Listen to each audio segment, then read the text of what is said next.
Alors nous abordons en ce lundi 9 novembre 2020 à nouveau des questions linguistiques assez pointues et je voudrais dire en guise de prélude, de préambule, que ce qui me caractérise, c'est l'interdisciplinarité, qui est quelque chose d'assez rare finalement, je trouve. Je pense notamment au niveau de l'astrologie.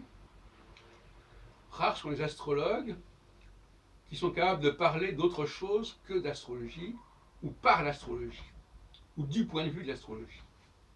Rares sont les astrologues qui sont capables d'écrire sur d'autres sujets que l'astrologie.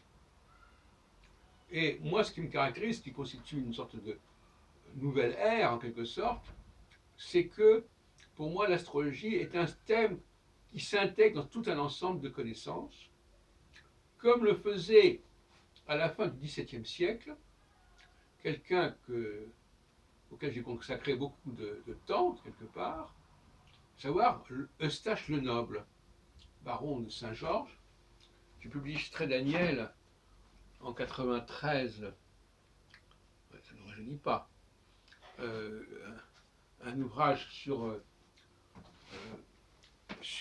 était là, qui écrivait à la fin du XVIIIe siècle, mais qui rééditait en fait une partie de l'œuvre de Le Noble. Eustache le Noble, ne pas confondre avec Yves Le Noble, évidemment. Voilà.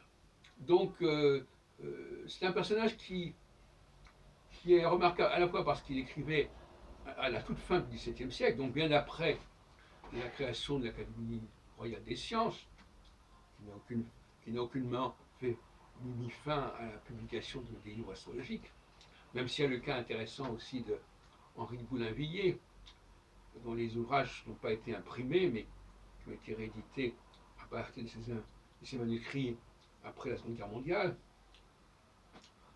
Et finalement, on redécouvre chez Etella, qui est bien connu pour son tarot, qu'il voulait faire connaître l'œuvre de Le Noble, qui avait publié fin XVIIe, début XVIIIe, et qui avait été réédité d'ailleurs, en France et en Hollande, je crois.